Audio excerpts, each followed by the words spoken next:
People who don't even know politics much are being used for political promotions, etc. And election seasons are like wedding seasons for them.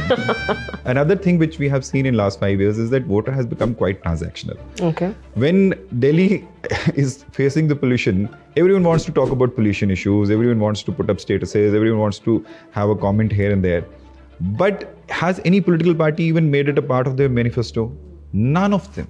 Sample sizes are so small, the resources being put in are so few, the channels are only doing it for TRPs, just they want to get the results out first, not right. Hello and welcome to this very special conversation. We have with us Naresh Arora, co-founder Design Boxed, political strategist. He's worked with Congress, NCP Ajit Pawar, spearheaded political campaigns in Maharashtra, Chhattisgarh, Punjab, Himachal Pradesh, Rajasthan, Haryana, Assam, Meghalaya and Karnataka. Naresh, thank you so much for speaking to Brut. Thank you for having me. That's a long list, but first start by telling us, how did you move into political campaigning and strategy? It began about 9 years ago, as you were saying. Yeah, it began in 2016. It's 9 years now. Okay. So Design Box came into existence in 2010 though, but the idea was always to work in political atmosphere at some point of time. But I think we started a bit earlier than the market was ready for it.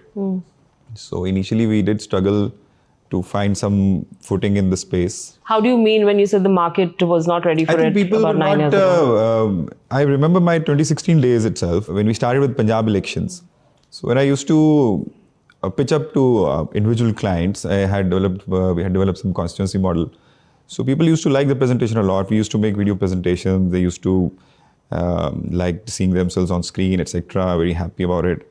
And when they used to come to the budgets and all, they were like, "Ye to meri massi ka beta kar lega. Ye to mera bhanja kar lega." So the market wasn't ready at that point. People thought that it was something that anybody can do it.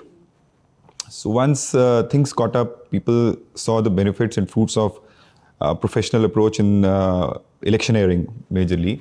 Then I think it opened up a bit more.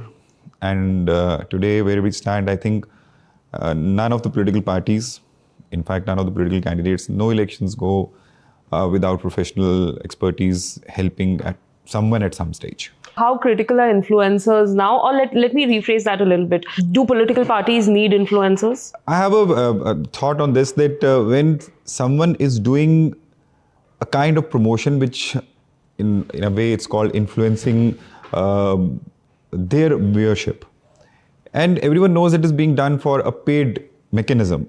So I think that level drops. So rather than engaging or bringing in paid influencers, it does help more that if you engage with people on the ground who have their organic followership and they have their own ideology, their own viewership, etc.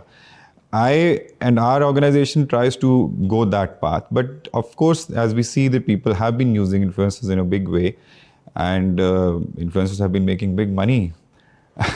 I sometimes feel envy that the people who don't even know politics much are being used for political promotions, etc. And election seasons are like wedding seasons for them.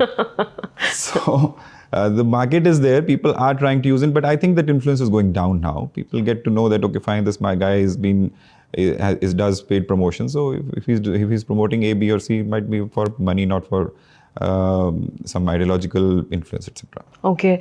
I want to speak a little bit more about and get your input on the influencer bit, what you're talking about. We've seen in large democracies, right? Let's take the recent US election. We saw that what President Trump did in speaking to a lot of YouTubers, more than probably legacy media. There's maybe truth in that it did help him reach out to a younger audience and a different demographic. What you're saying is really interesting, where we have so many influencers, there's paid partnerships, etc., all of that space. But let's talk about a little bit about credibility. How are you as a strategist looking at, if you had to advise any politician today, in terms of becoming credible on social media? How do you view legacy, reaching out to legacy media? Because I think there is a question mark now in terms of credibility on what is being shown in some spaces versus now what's happening with influencers on social media. So what would your advice be on building a political campaign of credibility for a politician? I'll answer it in a different manner. Let's talk about this interview. You are asking me questions. I am trying to give my thoughts on it. Now, your viewer, whosoever your viewership is, you build a lot bigger base in last 7, 8, 10 years. They will see that whether the conversation is free flowing or not. The credibility of the platform or the conversation itself builds in influence. Interesting. When you're talking about Mr. Trump using YouTube influencers, or for that matter, Indian politicians, whether in national elections or state elections, having a conversation with ABC, whether a legacy media or the influencer network, it's the conversation and the questions. You're known to be smart by your answers, wise by your questions. If you have that, that there is no filter in the questions, and the questions are what the public wants to know, the people want to know, I think that builds in more credibility than anything else.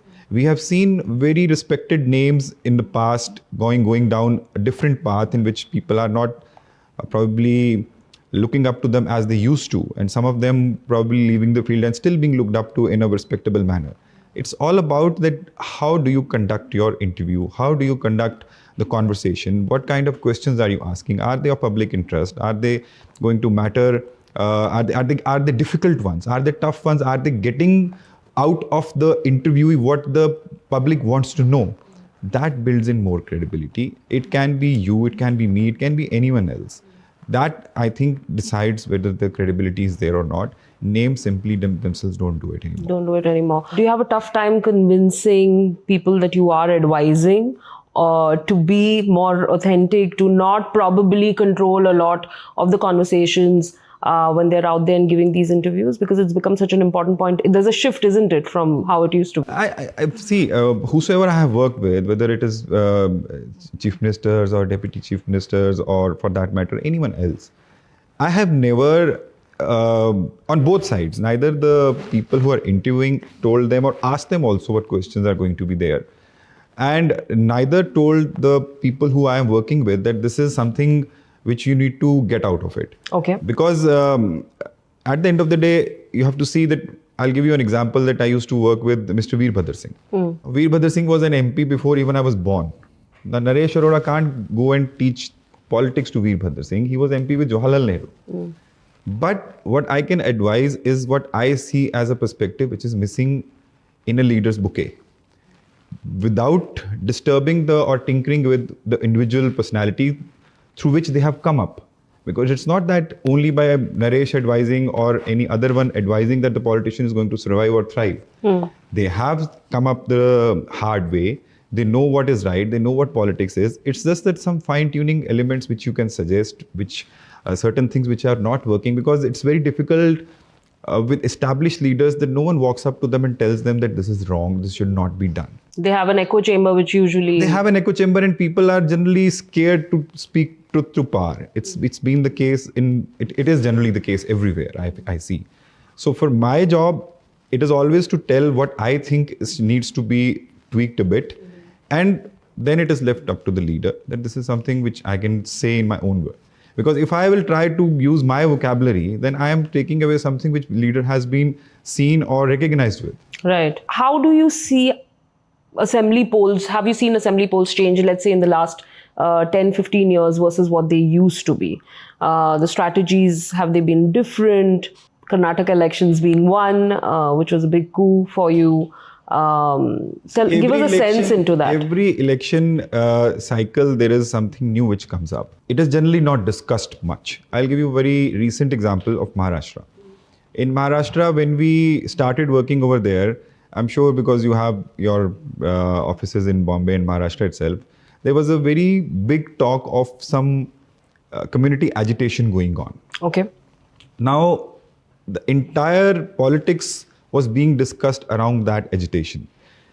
Even for the matter that both alliances were thinking that which way that particular agitation leader might tilt towards, that might be the deciding factor or would be helping the outcome of the elections.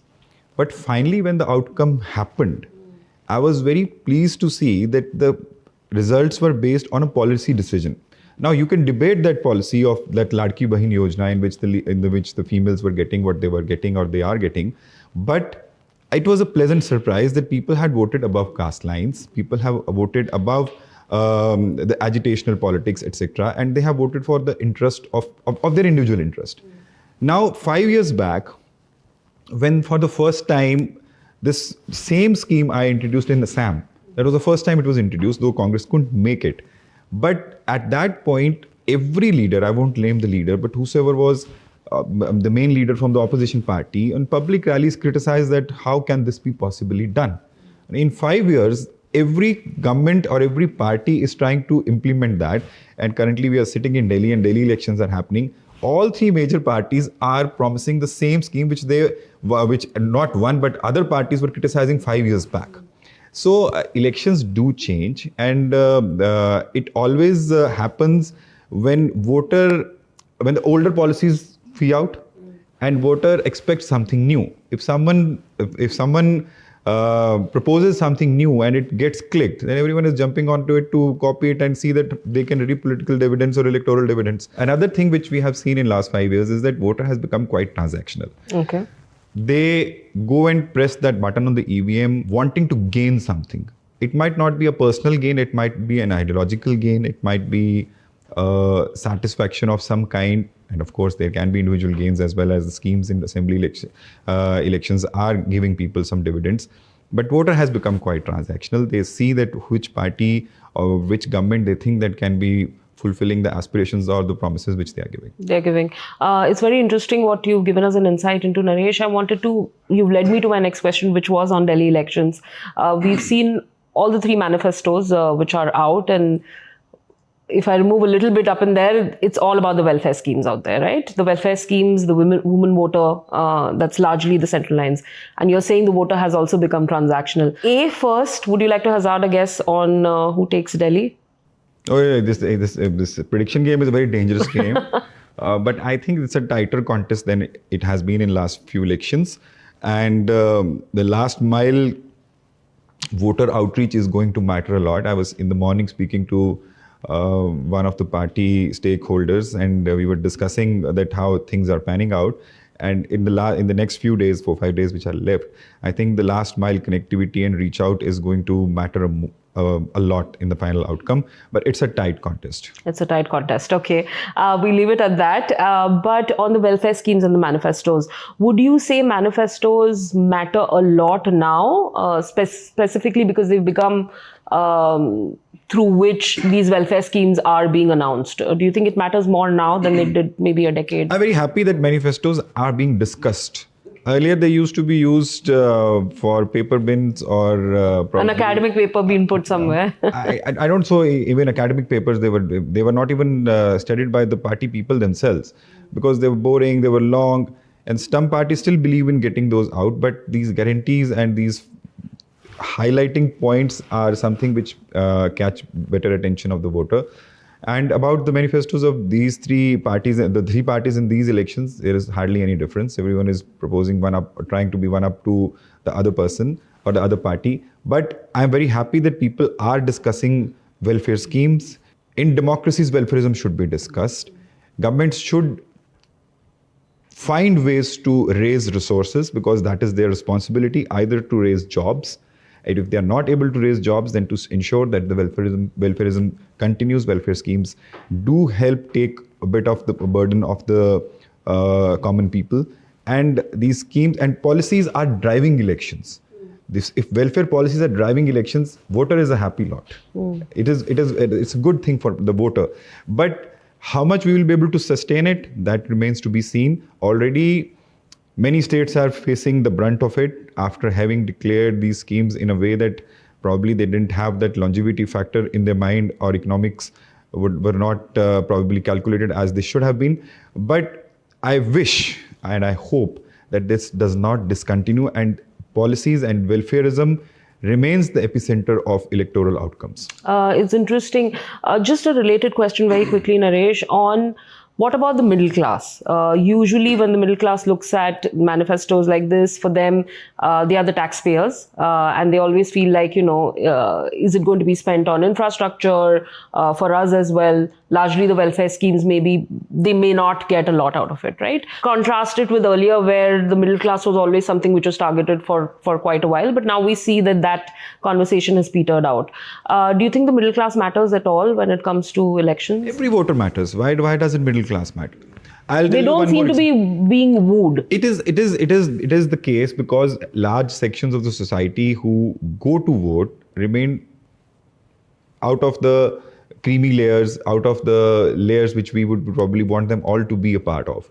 And that makes it easier for the political parties to target. But for example, in Delhi, the middle class voter does matter a lot. And if you see the manifestos, there is something for them as well.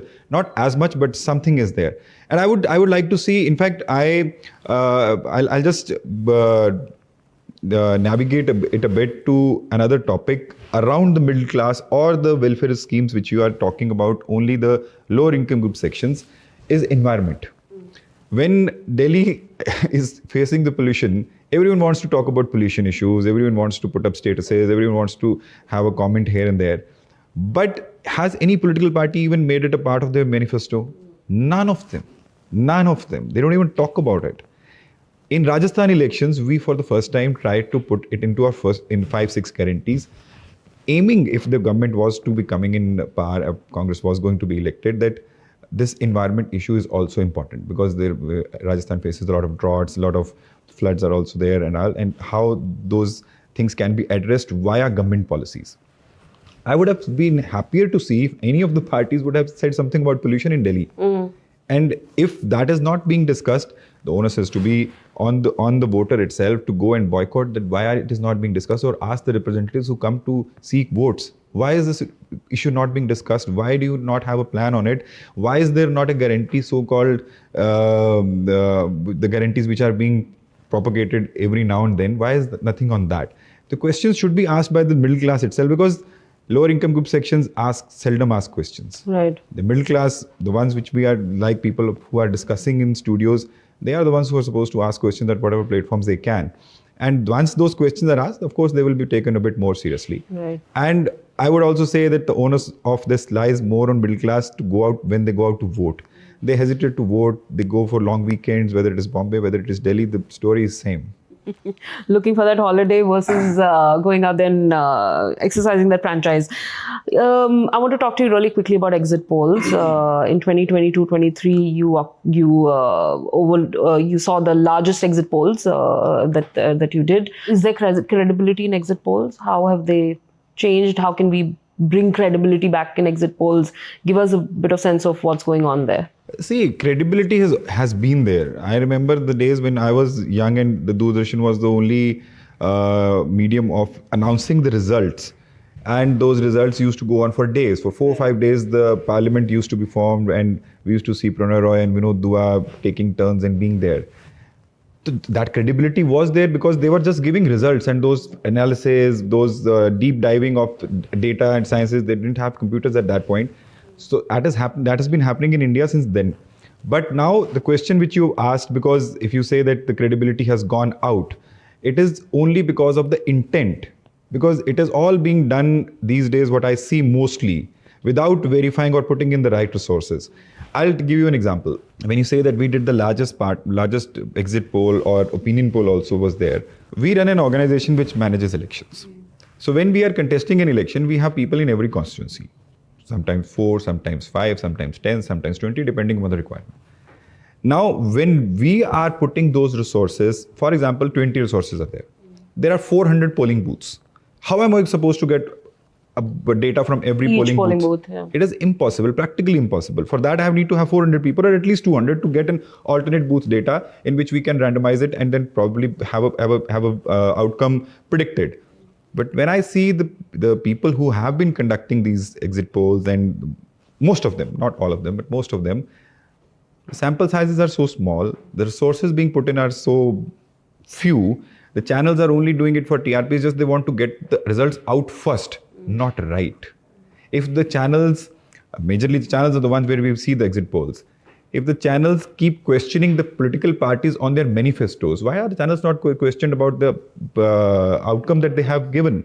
And they can't wash away their hands by saying that they've partnered with someone and they are telecasting ABC's results. But you are selecting an agency, it is being relayed on your platforms. So I think the responsibility lies with everyone, that whosoever is conducting an exit poll, it is an important thing. It can impact a lot of things, markets, it can impact a lot of lives, political lives, otherwise. They should be done with more diligence and right intent. Okay, more diligence and right intent. And I think the onus is also on the media who's running it to... More so. More so, okay, to get it right. Give us a sense, and I have to speak to you about the Maharashtra elections and polls. Share an anecdote with us on... From a time over there where you strategized something, there was high stakes, maybe you convinced somebody to do something. Give us a sense now that, all of it is out in the open and the results. Give us a sense anecdotally on what was it like and how did you go about it? It was one of the most difficult elections, and more so because I was working out of Congress party for the first time, and it was almost against Congress party. And my comfort zone wasn't there, because in Congress party, I know how the systems work, and I was working with a new party. Our team was working in the new party. The second thing was that the party we were working with and the leader we were working with, he was at the bottom of his probably political career at that point. And the party was completely demoralized. I used to meet MLAs and they were like, it's all a gone case now. And from that point to, first of all, act like probably a nanny to them, to no, everything is going to be fine. We'll see how to happen. We are going to win. I remember giving my speech. The party introduced me to all their office bearers, and I was giving the political speech to bring confidence to the MLAs and cadres and all. I was thinking that, am I the leader or I am working for the leader? But anyways, when we started working over there, these all challenges were there. And anecdotal, as you said, that it's a very famous thing because people have been talking about it, that I had told them that we are going to go pink. Okay. And initially I had proposed mauve, and they had approved of it. And without telling them, I planned everything in pink. So they were taken back a bit. They said, "Aapne bola to mauve tha, abhi aapne pink kar diya." I said, "No, I have thought again, and the team has thought again about it, and we're going to go pink." And said, no, we can't do this. We can't do this. We have been traditionally tricolor. We have been traditionally white color. So it took me some time for them to be convinced. And that pink idea came to me from Mr. Ajit Pawar's budget speech. Okay. In which he announced the Ladki Bahin Yojana. So he was wearing a jacket. So from there, that idea came to me, because this is something which we want to recall. So because there were three parties in the alliance, all of them were out there to take credit for the scheme's success. And Ajit Pawar's party was the smallest party. So the least of the credit was going to come to them. But the most requirement was his. So we started with that pink, which of course it attracts the female folk for, again, I think a bit more. Not that it was the main idea. It was basically taken from his jacket's color. And then I told him that आप ये jacket अब रोज पहनिए. He said, तो तुम्हारा दिमाग खराब हो गया है. लोग जानते हैं कि मैं तो एक कपड़ा दोबारा पहनता नहीं हूँ. मैंने बोला आप ऐसी 10 जैकेट बनवा लीजिए आप, तो दोबारा नहीं पहननी पड़ेगी. So then he started wearing those jackets, and then people started asking, and now anyone who wears a pink jacket is seen as it is copying Ajit Pawar. I'd love your insights on voting on caste and religion lines. Do you think it's something that has more echoes now because there's social media? It was always there, of course. How are you seeing that? Can any party afford to even ignore and just talk about development and run a campaign only on development? I sincerely wish that it is the case. That is how it should be. But unfortunately, caste is an intrinsic part of our society, and it continues to be so. Political parties are not being bold enough to make development as their main agenda, and they still work towards vote bank politics. A party has some vote bank, B party has some vote bank. But I think for the progress, for the inclusive progress of our society and our country, I really wish that development becomes the focus point. As I have been telling you throughout this interview, I'm very heartened by the Maharashtra outcome, because that wasn't, first of all, expected. And it happened on the lines of a policy matter, so that it will keep the policy matter and development as a focus matter. Otherwise, I have heard leaders saying development se kaun sa election jeeta jata hai. And it has been the case also, that many times that I've seen many constituencies, people have done probably everything for a constituency and still not been able to make it because the political dynamics didn't suit them. So I hope that it continues. But for now, it is not the case. Still, people are, and political parties, and it's their responsibility that they should be working towards it. But for now, I think they don't find much dividends without that caste politics. So they continue to do so. But I sincerely hope that one day they get some enlightenment. Okay, and onus on the people as well. Last question, we have a lot of young viewers. How does one become a political strategist? Oh my God. How does one become? I think I'm not capable enough to tell that point. But I have always felt that politics can't be taught in schools and colleges. There are a lot of people who work with our organization, a lot of people who come from other organizations also. Everybody who's watching and who's a political science student is just going to not read so much. It is important to know the history. It is important to know the dynamics. But politics is something of a sense. Because if politics was a subject in which if you mastered that in school or college, then I'm sure that in India or anywhere in the world, every politician would have been a successful politician. But some of them are, most of them are not. But they still continue to do politics. Similarly with political strategists or campaign managers, everyone, a lot of them out of Design Box also, they have seen that a lot of people have gone out and tried to do things. But it is something which is connected to the ground. If you have the feel of the pulse of the ground, I'm myself not a data guy. The biggest team in Design Box is of data team. But I'm myself not a data guy. Data comes in, I have a look at data, we of course take it into account, but I have myself seen data going wrong many a times, not mine, but otherwise as well, as you've been pointing about in exit polls as well. So to become a political strategist or campaign manager, I think you need to go to the ground more than colleges or listening to podcasts. They should go to the ground more, stay with the rural India, see that how people think, what their issues are. That will probably help them devise and come up with better solutions, which will help if they are going to do something professionally in this field. Okay, thank you for that. Naresh Arora has been super enlightening and fun. Thank you so much for talking to Brut. Thank you.